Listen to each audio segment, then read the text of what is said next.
ఆహా! పూజలు పురస్కారాలు ఎక్కువ ఉంటాయి. ఆహా! ఇక్కడికి వచ్చాకంటే కుదరక ఉత్తగా ప్రార్థన చేసుకుంటున్నాను కానీ ఇంటి దగ్గర ఉంటే పూజలు ఉంటాయి. హుహు.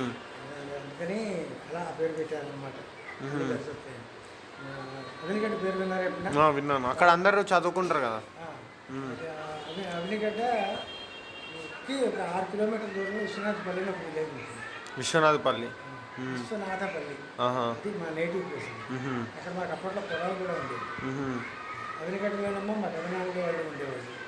యావనగడ్డలో ఎవరుండేవాళ్ళు? మా పెదనాన్నలు ఆహా! అంటే మా పెదనాన్న. ఫాదర్ బ్రదర్స్ ఆ! వాళ్ళంతా అక్కడ ఉండేవాళ్ళు. హ్మ్. అందుకే నేను విశ్వనాథపల్లి వెళ్ళాలన్నా అవినిగడ్డ మీదుగానే వెళ్ళాలి కనుక ఆ రెండు ఊళ్ళు నాకు బాగా టచ్ అనమాట. హుహు.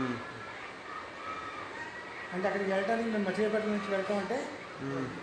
చాలా ఊళ్ళ మీదగా పోతాం కదా. అందులో సుబ్రహ్మణ్యేశ్వర స్వామి గుడి కూడా ఉంటుంది ఆహా! మచిలీపట్నంలో పోర్ట్ ఉంటది కదా! మచిలీపట్నంలో. Port, port. పోర్టు. పోర్ట్ చేపలు అటు మొత్తం ఫుల్ కదా! మంగినపూడి అంటారు ఆ ఊరిని. హ్మ్. మంగినపూడి. మంగినపురి. మంగినపురి. మంగినపూడి. ఆహా! పూడి అంటే ఊరు పుడి. కాదు. ఆహా! మంగినపూడి. అది ఆల్మోస్ట్ ఒక చివరి ఊరు అనమాట రోడ్డుకి. ఆహా! అక్కడికి సముద్రం కనిపిస్తూ ఉంటుంది. అవునవును. మీరిట్లా అంటే మాట్లాడుతుంటే గూడా ఇందాకలా అది పిల్లల గురించి చెప్పినా గానీ, అంటే మీరు అంటే ఆ రచయిత నేచర్ వల్ల అట్లా అలాంటి మాటలు చిన్నప్పుడు మా ఫాదర్కి రైట్ అవ్వాలని కోరుకుండేది. ఆహా! ఆయన అవ్వలేకపోయాడు కనుక నన్ను అలా మార్చాలని ప్రయత్నం చేసేది. ఆహా! సో నాకు కథలు చెప్పడం, కథలు రాయటం అలవాటుగా ఉండేది. ఆ! కాకపోతే పబ్లిష్ అయినవి రెండే. ఆహా! ఎంత ఎక్కువగా నవల్స్ అది రాసి అప్పట్లో మీరు రాసిన కథలున్నాయా ఇప్పటి వరకు? దాచిపెట్టారా? ఎక్కువగా అయిపోయాయి. ఆహా! దాచిపెట్టలేదా మీరు? ఆహా! అంటే ఏం లేదు ఎప్పుడో అంటే కథలు సినిమాలో రాద్దాం అనుకున్నారా? నార్మల్‌గా బుక్స్‌లో రాద్దాం అనుకున్నారా? నార్మల్గా అదొక ఇంట్రెస్ట్ లాగా. ఎందుకంటే నేను చదవడం మీద ఇంట్రెస్ట్ ఎక్కువ నాకు.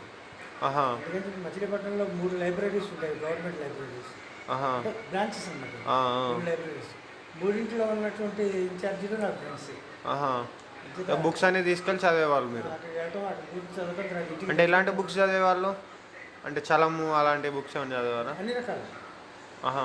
కొంచెం శృంగారం ఉండేవి చదివేవాడిని, హ్మ్. తర్వాత పౌరాణికాలు చదివేవాడిని, ఫిలాసఫీ చదివేవాడిని. హ్మ్. దానికి లిమిటే లేదు. ఆల్ రౌండ్ మొత్తం అన్నీ కవర్ చేశారు. ఇది తర్వాత మా ఫాదర్ ఏమో హోమియోపతి చదివాడు. హోమియోపతి. ఆహా! అంటే ఎడ్యుకేషన్గా కాదు, ఆహా! ఇంట్రెస్ట్ మీద చదివాడు. ఆహా! ఓకే. తర్వాత ఆయుర్వేదంలో కూడా కొంత నాలెడ్జ్ ఉంది. ఆహా! సో నాకు కూడా కొంత అంటుకుంది అది. ఆహా! అందుకే ఆ గడ్డానికి దానికి మొత్తం మ్యాచ్ అయిపోయింది. ఇది ఫిలాసఫీ మన తెలుగులోనే చదివారా? ఇంగ్లీష్‌లోనా? ఇంగ్లీష్ ఎవరి చాలా తక్కువ, నాకు ఆహా! ఇంట్రెస్ట్ లేదు దాని మీద. ఆహా! ఎవరి చదివారు ఫిలాసఫీ తెలుగులో? అలా అడిగితే చెప్పలేను, బోర్డు చాలా చదివాను నేను. ఆహా! అంటే టాప్ అంటే మీకు అందరికంటే నచ్చింది. లేదండి, ఇప్పుడు నాకు 75 ఏళ్ళు. ఆహా! నాకు 15 ఏళ్ల వయసులో చదివింది అడిగితే ఓ 15 ఏళ్ళ వయసులో చదివారా? ఇప్పుడు ఆ వయసు ఆహా! బిగినింగ్ డేస్ అనమాట అప్పుడు. ఆహా! సో లైబ్రేరియన్స్ కొంతమంది పరిచయం అయ్యారు నాకు. హ్మ్. వాళ్ళు ఆ పరిచయంతో లైబ్రరీ కంటే ఎక్కువ అలవాటు అయింది. హుహు. అక్కడి నుంచి పుస్తకాలు ఇంటికి తెచ్చుకుని కూడా చదివేవాడిని. ఆహా! చాలా ఇంట్రెస్ట్ ఉండేది. తర్వాత ఇక అట్లా చదివిన తర్వాత ఇక రచయిత ఏ ఏజ్‌లో అవుదాం అనుకున్నారు? రచయిత యాక్చువల్గా 20 ఇయర్స్ వచ్చేటప్పటికే ఇంట్రెస్ట్ వచ్చింది చదువుదామని. ఎందుకంటే రైటర్స్ కూడా ఫ్రెండ్స్ ఉన్నారు. ఆహా! ఆ రోజుల్లో మంచి ఫేమస్ 20 ఇయర్స్‌కి వచ్చిన తర్వాత మీరు అయిదాం అనుకున్నారా? అప్పుడు ఆ! రాద్దామని అనుకున్నాను. ఆ! రాద్దామని అనుకుంటే ఏవో కొన్ని రాశాను కానీ అది పంపితే పబ్లిష్ అయిన కేసులు ఉండే. ఆహా! ముందు పబ్లిష్ అయ్యాయి. ఇక తర్వాత ఏం చేశారు ఇక రచయిత కాకుండా? తర్వాత ఇప్పుడు బతకాలి కదా, ఉద్యోగం చేసుకోవడం. ఏ ఉద్యోగం చేశారు? నాకంతా టీచర్ అవ్వాలని ఇంట్రెస్ట్ ఉండేది. ఆహా! టీచర్. కానీ ఓకే. దానికి వెయిట్ కాంపిటీషన్ ఉంది. అవునవును. నేను డిఎస్సీ టీచర్ కాదు, కాంపిటీషనా? నేను ఫార్మా ఇండస్ట్రీలో క్వాలిటీ అష్యూరెన్స్ మేనేజర్. ఆహా! ఫార్మా ఇండస్ట్రీలో పనిచేశారా? ఓకే. అక్కడ ఖాళీ ఉండదు. ఆహా!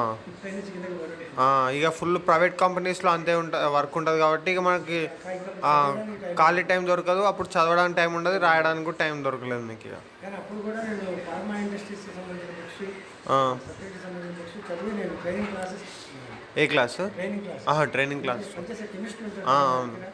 వాళ్ళకి వీక్లీ వన్ డే, బుధవారం గురువారం ఒకటి సెలెక్ట్ చేసుకుని ఆ రోజున ఈవినింగ్ ఒక 2 అవర్స్ ట్రైనింగ్ క్లాస్ తీసుకున్నాను. హుహు. ఈ సబ్జెక్ట్ వాళ్ళ కోసం అని చెప్పి నేను పుస్తకాల నుంచి కలెక్ట్ చేయడం. హుహు. సౌండ్ లైఫ్ అంటే సౌండ్ తెలుసు నాకు. లైఫ్ తెలుసు. సౌండ్ లైఫ్ ఇలా తెలియదు. సౌండ్లో కూర్చున్న లైఫా?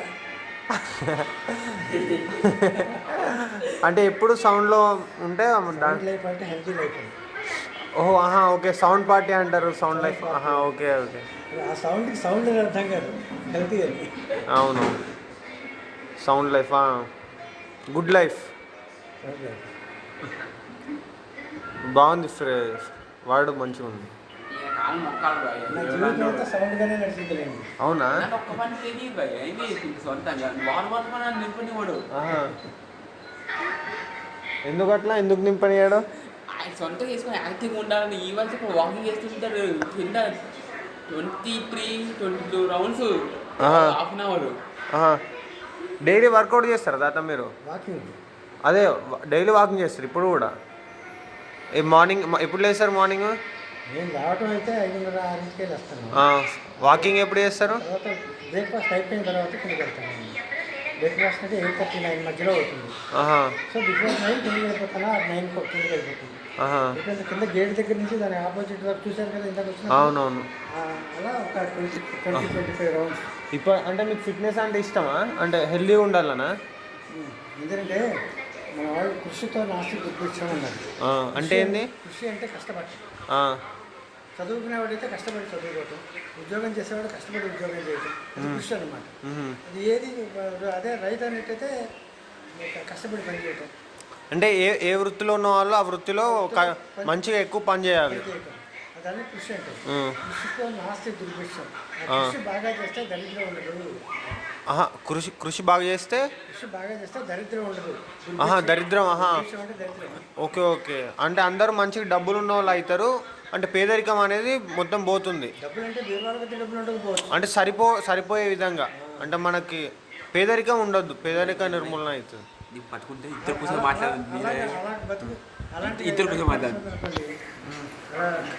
డబ్బులు లేదా సాయం ఏం చేయాలి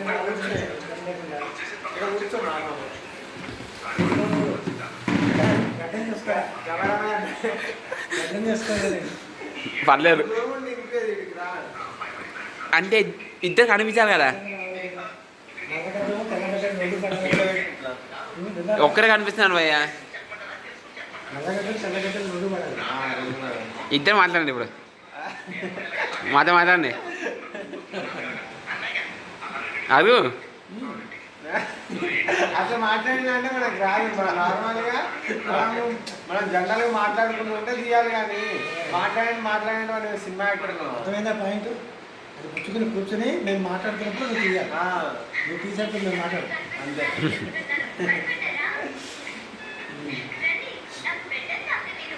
అది రైటర్ కావాలని గవర్నమెంట్ వచ్చింది. మా ఫాదర్ కూడా కొన్ని పద్యాలు అవి రాశారు. సో అదంతా చూసినప్పుడు నాకు రైటర్ కావాలని ఉండేది. ప్లస్ మచిలీపట్నంలో రైటర్స్ ఎక్కువ. అవును, ఆంధ్రాలో కొంచెం ఎక్కువ. ఆంధ్రాలో ఎక్కువ, మచిలీపట్నంలో బాగా ఎక్కువ. రైటర్లు నాకు తెలుసు. ఎందుకంటే నేను లైబ్రరీస్కి ఎక్కువ వెళ్ళాను. ఇదంతా లైబ్రరీస్కి తిరుగుతూ వచ్చాను. ఇక్కడ అలా నాకు చాలామంది రైటర్స్ పరిచయం అయ్యారు. కాకపోతే నేను పెద్ద ఎక్కువ కథలు రాసి పబ్లిష్ చేయలేదు. మళ్ళీ నేను రాసిన కథలు నాకు పూర్వ పుస్తకాలను పబ్లిష్ చేయలేదు. నాకు తెలిసిందో నేను బయటకు చదివాను. అంటే మీకు అట్లా చదవాలని రాయాలని మీకు ఎట్లా, దేనివల్ల ఇన్స్పిరేషన్ కలిగింది? ఒకటి మా ఫాదర్. మీ ఫాదర్ రాసేవారు కథలు బాగా? పద్యాలు రాసేవారు. పద్యాలు రాసేవారు. మన ఈ కథలు కాదు, బయట లాంటి అంటే మన అంటే నాటకాలు ఆడేటప్పుడు దానికి కూడా రాసేవారు. రామాయణానికి సంబంధించిన ఉండేది, తర్వాత ప్రార్థనకు సంబంధించిన ఉండేది రాసేవారు. ప్లస్ భారతం, భాగవతం ఇవన్నీ ఆయన రెగ్యులర్గా చదువుతూ ఉండేది. అవన్నీ నేను అవన్నీ చదివాను. ఏది మహాభారతం, భగవద్గీత, పౌరాణిక ఏదైతే పుస్తకాలు ఉన్నాయి. నిజానికి నిజంగా 3 లైబ్రరీస్ ఉంటాయి మాకు. 3 లైబ్రరీస్లో ఉన్న వాళ్ళు నా ఫ్రెండ్స్. ఎందుకంటే ఒక రైతులుగా నేను సెటిల్ అవ్వాలని రైతర్స్తో ఫ్రెండ్షిప్ చేసేవాళ్ళు. అందరూ కలిసి అందరూ పుస్తకాల గురించి నా గురించి కలెక్షన్ చేసి మాట్లాడేవాళ్ళు. ప్లస్ పుస్తకాలు అందుబాటులో ఉండేవాళ్ళు లైబ్రరీస్. ఇప్పుడు మీకు ఏదైనా ఇప్పుడు ఒక పాయింట్ చెప్పి దాని మీద కథ రాయమని, మాటలు రాయమని రాస్తారు, మీరు రాయగలరా? కొంత ఊహాత్మకంగా చెప్పగలరు, కొంచెం హెల్ప్ చేయగలరు. అంటే కంప్లీట్ వర్క్ కాకపోయినా మీ కృషి మీకు అయినంత వరకు మీరు చెప్పగలిగినానే రాసే అలవాటు పెద్దగా కావాలి. ఆహా. దానికి నేను జాయిన్ చేసుకున్నాను. నేను ప్రిపేర్ చేసుకుంటున్నాను దానికి. మీరేం చేస్తున్నారు? నాకు ఇప్పుడు డిగ్రీ కంప్లీట్ అవుతుంది, సివిల్స్కి ప్రిపేర్ అవుతుంది. సబ్జెక్ట్ ఏంటి? అంటే డిగ్రీలో history, geography, political science. Political science నాకు ఇష్టమైన పొలిటికల్ సైన్స్ సబ్జెక్ట్ బాగా అనిపిస్తుంది. పాలిటిక్స్ పాలిటిక్స్ మళ్ళీ పొలిటికల్ సైన్స్ అంటే కొంచెం డిఫరెంట్గా ఉంటుంది. సైన్స్ అంటే పొలిటికల్ సైన్స్. నేను పెద్ద భక్తుడి కాకపోవచ్చు కానీ వీటన్ని మీద నాకు మంచి ఐడియా ఉంది. ఇది మా ఫాదర్ ఆయన కూర్చోబెట్టి కోరేసేవాడు, అవన్నీ తెలిసినవాడు, నిజంగా తగ్గవాడు. ఆయన రైతు కావాలని అనుకుంటాడు, ప్రజలు అవి కూడా రాశాడు. కానీ ఎందుకు ఆయన పబ్లిష్ చేసుకోవాలి. అదే నన్ను కూడా చేయాలని చూశాడు. నాకు నా గౌరవం నాకే చెప్తాడు. అంతేనే. అప్పుడు కొన్ని పబ్లిష్ అయ్యాయి కానీ పెద్ద ఫేమస్ రైటర్ కాదు. ఆ బిజినెస్ ప్రస్తుతం చాలా మంది నాకు తెలుసుకున్నారు. ఇంతకుముందు నేను ఏదో అడగడానికి మర్చిపోయాను. ఆలోచించండి. ఇప్పుడు అంటే మీరు కథలు రాసేవారు కదా, అంటే ఆ కథలకి ఫార్మేట్ మీరే సెట్ చేసుకునే వాళ్ళ లేకపోతే ఇందాకంటే నాకేం లేదు. జనరల్గా ఏంటంటే కొంతమంది ఎలా చెప్తారంటే ఏదైనా రాసేప్పుడు ఏం చెప్పాలనుకుంటున్నామో ముందు చెప్పాలి, తర్వాత దాని గురించి ఎక్స్ప్లెయిన్ చేయడం తర్వాత చేయాలి, తర్వాత ఏదైనా కామెంట్స్ లాంటివి మధ్య వాళ్ళు ఎవరైనా రాస్తారని చెప్పాలంటే చివరిలో పద్ధతి ఏదో చెప్తారు. అదే పెద్ద రూలేం కాదు.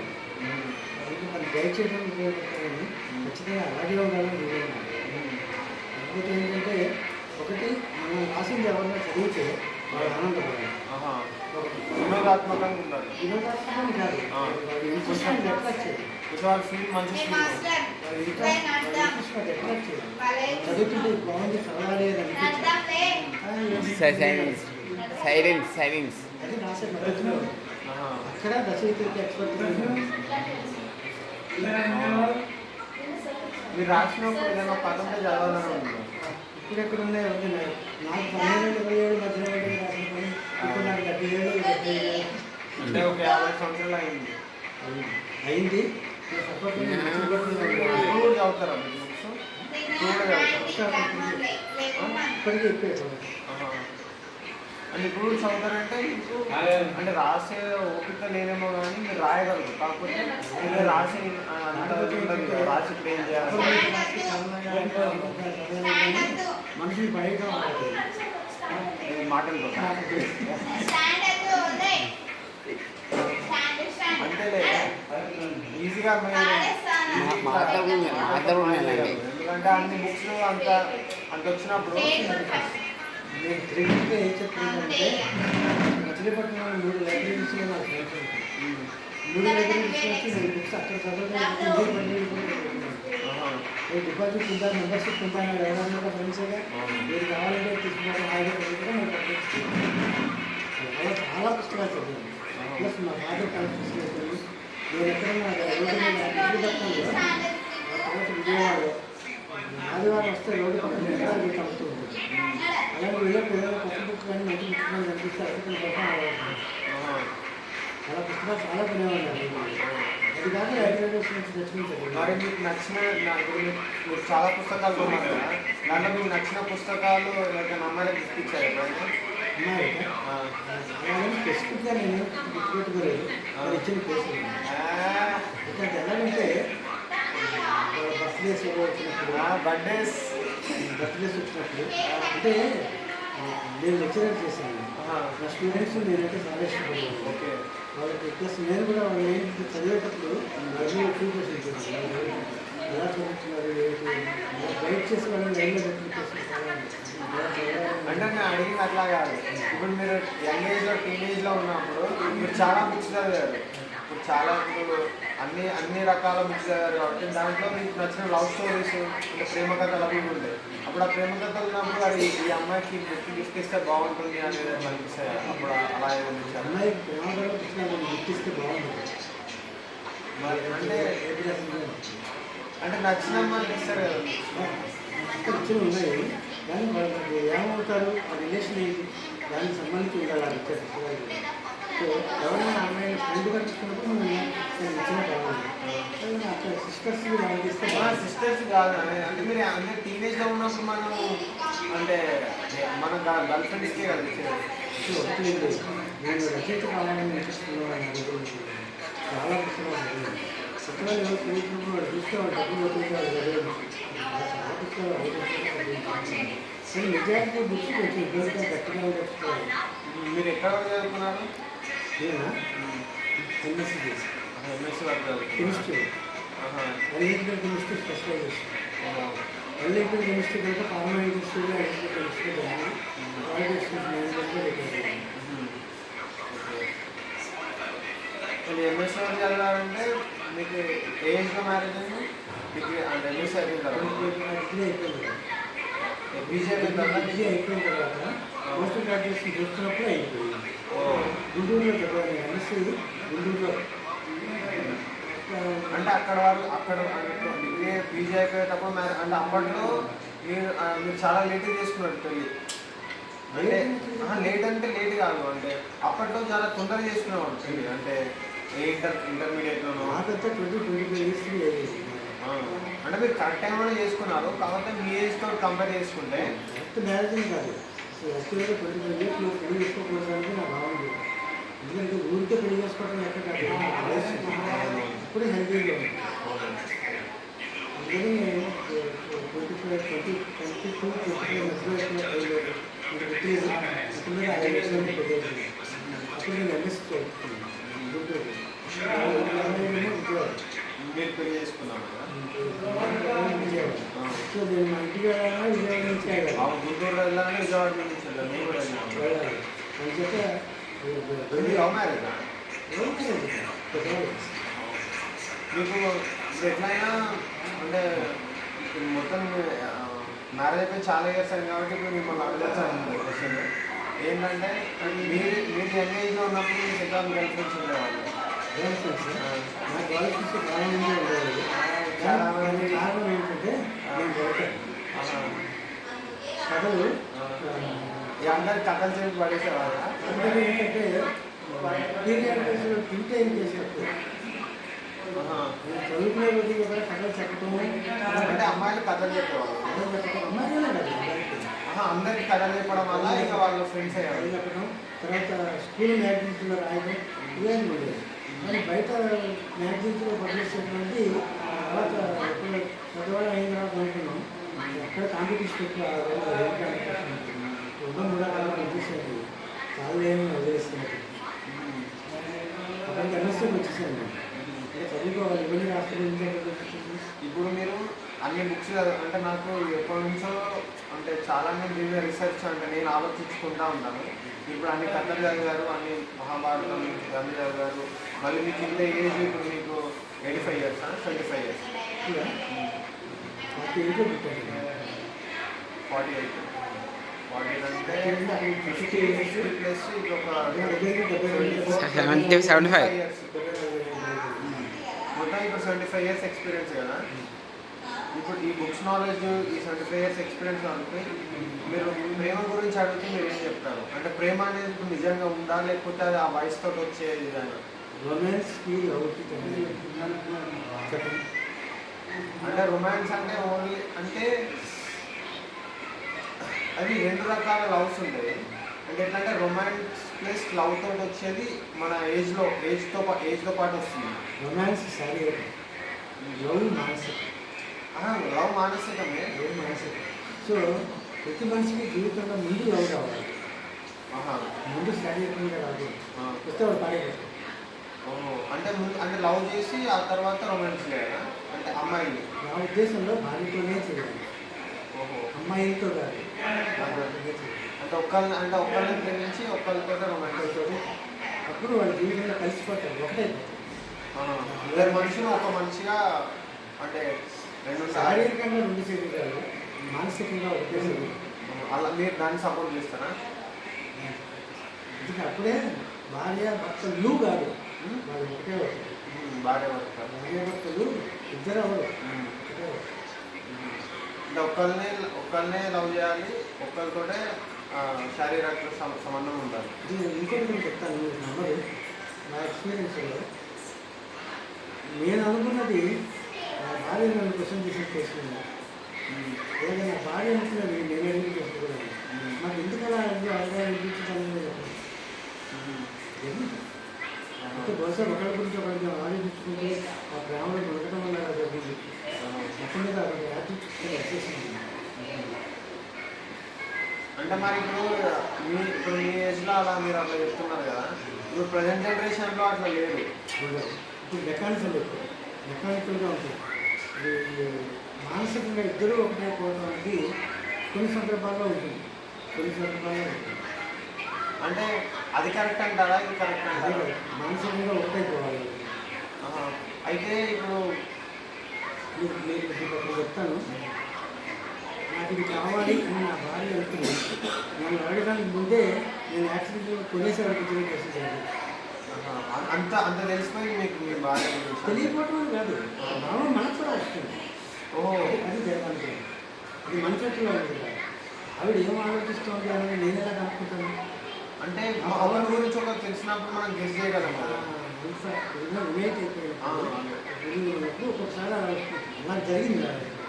నేను రోడ్డు మీద వెళ్తున్నప్పుడు ఏదో ఒక ఐటమ్ చూసి ఇది తీసుకెళ్తే బాగుంటుంది, నేను కొని తీసుకెళ్ళి గిఫ్ట్ ఇచ్చిన కేసులో నేను పొద్దునే అనుకున్నాను దీని గురించి అని వాళ్ళు పెట్టుకోవచ్చు.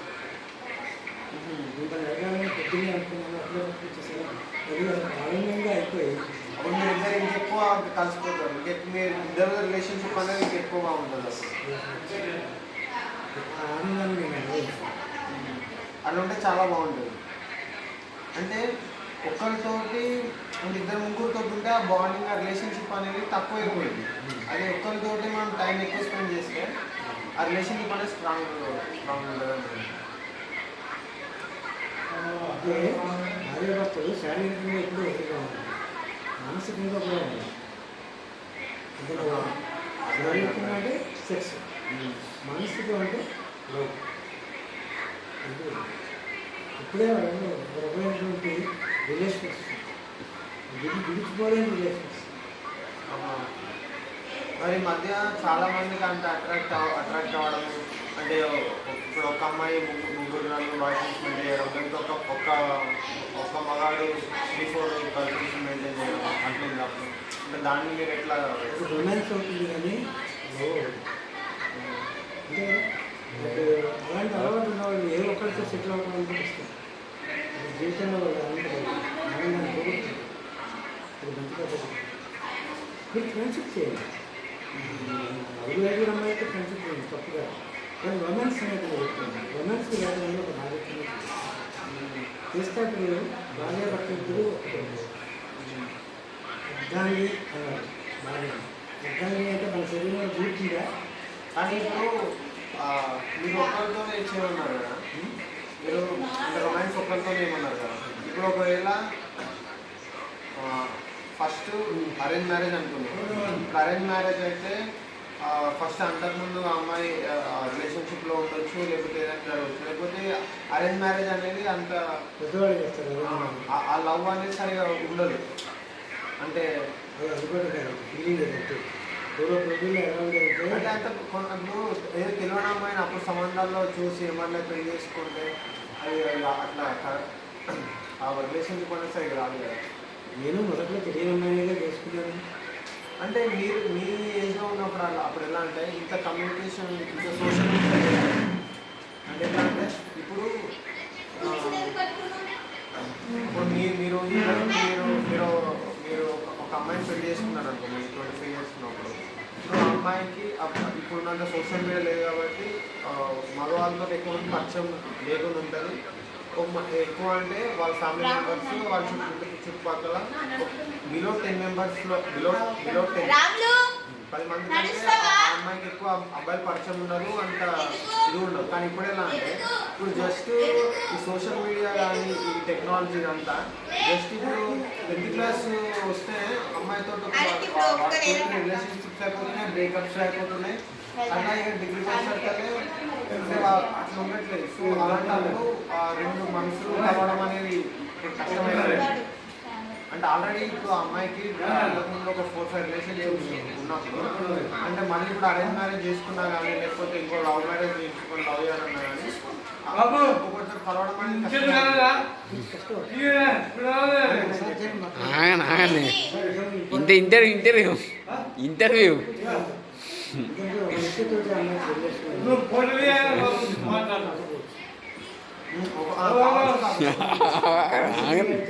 ఇంటర్వ్యూ తీసుకున్నాడు. సో దాన్ని మర్చిపోయి వేడితో కలవడానికి నేను